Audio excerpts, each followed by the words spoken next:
Fraction 2 percentage. Quick review for civil service exam. So we have 3/8, 5/4, and 3/5 or 3/5. So first, decimal number muna, 3 divided by 8. I-divide mo muna ang numerator at saka yung denominator. So 3 divided by 8. So 3 divided by 8, hindi siya pwede. Mas maliit yung 3 kaysa 8. So add tayo ng isang 0. Kung nasaan yung decimal point mo, dyan mo i-align yan. 30 divided by 8, that is 3. 3 times 8, 24. Minus mo.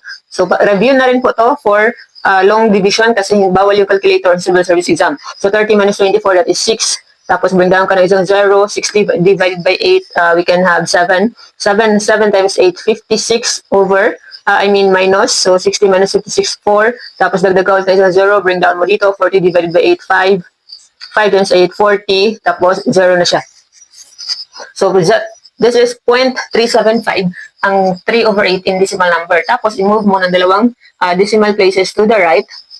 Isa, dalawa. So, ang percent ay 37.5%. Lagyan mo ng percent na symbol. So, instead of multiplying 0.375 times 100, kasi ito yung proper na pag decimal numbers to percentage. I-multiply mo yan ng 100 ang decimal numbers. Pero para diretso na, i-move mo na lang yan ng dalawang decimal places to the right. Yan na yung shortcut.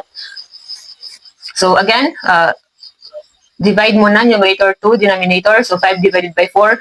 Tapos i-move mo ang decimal places to the right. So 5 divided by 4, this is 1.25. So kayo nang bahalang mag-long division para mag-practice din po kayo. Tapos dalawang decimal places is dalawa. So 125% ang 5/4 in percentage. So try this one, 3/5. And comment down your answers.